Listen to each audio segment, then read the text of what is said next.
Hi guys, welcome back to the channel. In today's video, I want to talk to you about being a happy crafter.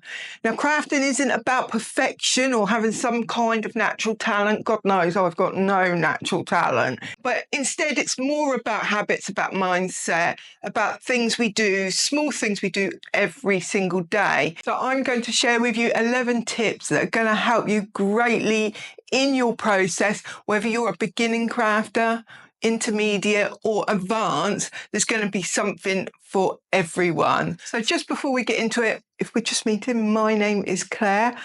I've been on this channel for 6 years, sharing lots of sewing content. Today we have a guest visitor called Frederick the cat. Say hello, Fred. If you like what you see in this video, do hit subscribe, comment and like, do all the things to share the video out. And I'm over on Instagram if you'd like to join me there. So the first tip I have for you is to set up an inspiring, comfortable place where you can do your crafting. It really depends on the craft you're doing, but if we're talking about sewing, then maybe you want a dedicated desk where you can keep your sewing machine.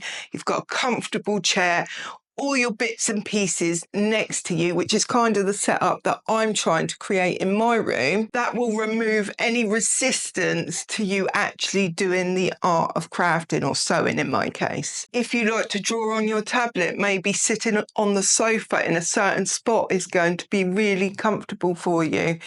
Think about the craft you do. I can't go into all the crafts because I don't know what crafts you do apart from sewing.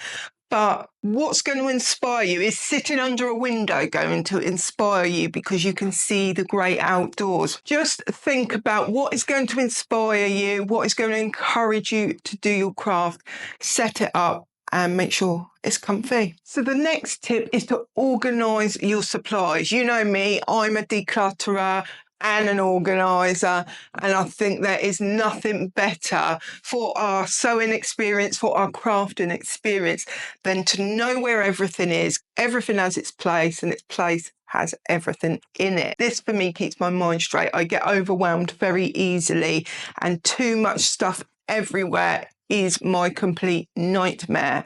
If I do that, I get mental blocks and I cannot craft at all. So if you are anything like me, make sure you've got some organisation. You can get the cheap bins from your local pound shop or your dollar shop. You may not even need to do that. You may be able to go shopping in your own cupboard if you've got containers in there. And that's what I often do because I've got lots of different containers that I use for certain things sometimes. And when I'm not using them, they're stored in the cupboard. So when I need a container, I go to the cupboard, get one out, and then I can put my supplies in there. I'm looking over at my supplies. Now, I've got that little shelf that I showed you in a previous video where I've got all the supplies that I need right next to the desk that I'm going to use. So it's just going to make life very easy. The added benefit to this is I'm not losing stuff and I'm not buying stuff that I already own because I didn't know I had it. So the next tip I have for you is to set small goals, not big ones. If you're fairly new to crafting, then you want to set small goals, learn small little things, and you're going to feel really accomplished. You're going to feel confident that you can go on to the next bigger thing, rather than when you first start, just starting with something that is major and failing at it because you've got to have the building blocks in place. So for example, when I started illustrating a couple of years ago, I tried to draw a person straight off and it didn't come out very well. So instead, what I had to do was go back and learn shapes and shadowing and all the basic building blocks for drawing before I could draw a person. Here's a picture. I drew a caricature of myself at that time. It's not the best picture in the world, but I think it's quite funny. So I was happy to share that with you. Small goals. And in terms of sewing, maybe you're making a really simple project. Maybe you're just making a shift dress to begin with, or even a pouch. Do something really simple to begin with and then build up. So the next piece of advice is to embrace imperfections. You've got to remember you're not seeking to do a factory produced copy that 100,000 other people have got. You're making a piece that is unique and loved by you because you spent time and resources on it, in particular with sewing, but I think this applies to other crafts as well. When we approach something and we do put a lot of energy into it, a lot of love, a lot of hard work, we are our own worst critics. If there's a slightly wonky line, we're like, this isn't good, I've got to redo it. If we go kinder with ourselves and give ourselves less of a hard time, we can learn to embrace those imperfections. So we've got to remember that every imperfection or something we've done wrong is a lesson that we can take into future projects. So nothing is a mistake. Well, there might be a few things that are a mistake. If we're thinking positively, we're not giving ourselves a hard time, we're going easy on ourselves, nothing is a mistake. It's a learning experience. Embrace it. And if it doesn't look like it come out of a shop, so what? The next tip I have for you is to join a community of crafters or sewers or crocheters or knitters or artists, whatever you're doing, whichever craft you're doing, join a community of people. Now, I probably really don't need to say this to you because you're here watching me, which is essentially what you are doing. However, places like Facebook have got lots and lots of groups with like-minded people that can join and chat to each other, get advice. I find this a really invaluable resource personally, especially earlier in my sewing journey. If I didn't know how to do something and I wasn't friends with someone who could tell me, then I would go into these groups and get advice, particularly if there was a group for a certain pattern company and I was making a pattern from that company. Other people would have made that pattern, and so I would go in those groups and gain advice that way. I think we also have to remember that crafting can be a very solitary business. Creating is solitary. We do it solo on our own, and it can get actually quite lonely. Even in those times where we're quite mindful with our crafts and we're not thinking about anything else, we're just enjoying the process. I think spending too much time on your own can become lonely. Ask me how I know. Communities are there to provide support to one another. It may be that you make some really good friends out of them and end up talking about non-crafting things as well and building a bond, building a relationship with these people. I think you can't put a price on that. If you are enjoying this video, don't forget to hit like, comment and subscribe. Share the video out with anyone you feel would like to watch it. I would be very appreciative of that. If you would like to purchase a coffee for my channel, then that would be very, very helpful because YouTube doesn't pay a great deal and these coffees really do go a long way to help. The link will be down below. So the next tip to be a happy crafter is to always be learning new techniques. So I spoke about this in my previous video. When I came to sewing, I didn't realise the hump of learning, if you like. So I thought before I sewed that I just needed to sew a straight line and then I'll be able to make clothes. What a fool I was, what a fool I was. Technique after technique after technique after technique to learn, and I'm still learning techniques now, more how to improve on those techniques, but I am still learning techniques. And if I had come into sewing and I only learnt to sew a straight line and maybe do a buttonhole and then nothing else, my garments would still be really, really poor because I'm not stretching my abilities, I'm not building on my skill set, and so I'm not going to progress at all. And when you don't do that, you stop being happy with what you're doing because there's only so many times you can make the same thing over and over or create the same thing over and over before you're like, what's the point of this? This is boring. But when you're building on those skills, over time, your creativity, your projects will get better and better and better.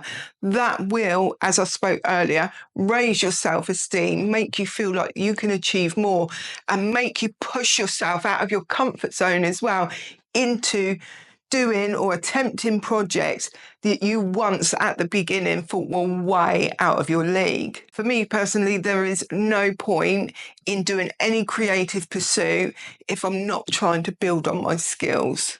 I just don't personally see the point. My stomach is rumbling. I hope you can't hear it. The next tip I have for you is one that I am really trying to get into lately, and that is to practice mindfulness within your crafting. As you know, I've been through a lot and I do a lot of ruminating because of my autism. Incorporating mindfulness into whatever I do, not just creative pursuits, but anything I do, is really, really important in keeping my mental health and equilibrium. When I don't do it, my mental health drops and I get seriously depressed. So this has such powerful results for me that it's a non-negotiable. I have to be doing it. And I did touch on this in a previous video where I talked about when you're sewing, you've got your head down, you're focusing on it. You've got a dangerous machine, you're doing techniques that you might have just learned and you're trying to perfect. And you're just in that moment, you're not thinking about anything else. You might have the weight of the world on your shoulders, but in that moment, when you're creating, you're not thinking about anything else apart from creating. And that's what I love. If you find when you're creating that you are thinking about other things, then maybe try to practice mindfulness, try to put these things out of your mind so that you can enjoy the process of creating. When you can do that, you're going to find it such a stress reliever. Come back after you try it and write in the comments down below, I tried it, you're right. So the next tip I have for you in order to be a happy crafter is that you've got to celebrate your achievements. What is the point of spending 10 hours, 20 hours, 30 hours on a project and then it's done and you're like, meh, on to the next one? No point whatsoever. Celebrate your achievements. When I first came onto YouTube, I was really, I felt weird about celebrating it. I was on Instagram before I was on YouTube. And at that point, I had zero confidence. I would not even put my face in a photo, but I would like to show my outfits that I made. But I felt really weird about it, like I was showing off or something. I'd gone from not being able to make a boxy pouch to making a complicated dress. Now, I should be able to celebrate that without people thinking that I was showing off. No one was thinking that anyway. It was just in my own head. When I came onto YouTube, that feeling that I was getting where I was showing off was sort of not improved, but like increased. That's the word I'm looking for. Because as my audience grew, more and more people, but none of those people were thinking she's showing off. I hope not anyway. They were just thinking that's a really good thing. And they would celebrate with me. You guys, you would celebrate with me. Let me know if you are someone who has been here since the beginning of my channel in 2018. Or if you haven't, let me know when you started watching my channel. I think over time, as I got more confident on camera, got more confident interacting with people, I became better at celebrating my achievements. And now I don't even think not to. I would be here telling you anything if I had an achievement. And why shouldn't I?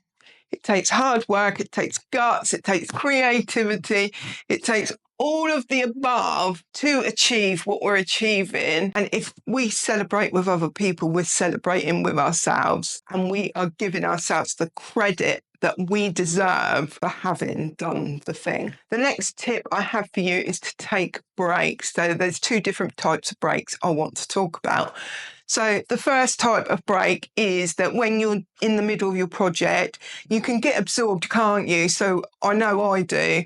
Like if I'm doing a project, it might be sewing, it could be drawing, crochet. I bought this crochet magazine because I want to start doing some crochet. So let me know if you'd like any videos on my crochet. So when we are crafting, we can get really, really absorbed. We can forget to take breaks, and then we can exhausted and not go back to that project for days or weeks later. We need to take water breaks because we need to be drinking water. At least have a bottle of water next to you that you can sip on, because no one's good for anything. I don't know about you, but my creative brain gets blocked if I'm dehydrated. I just cannot let the creativity flow in that situation. But the other way that I want to talk about breaks is taking extended breaks. So if you are someone who crafts a lot, then you might find over time that you start to experience burnout. Now, I've spoken many, many times about my burnout, so I'm not going to go into that now, but it was real and it was painful and it was emotional and it was all of the things. I stopped sewing, I stopped crafting, and I stopped doing anything for years.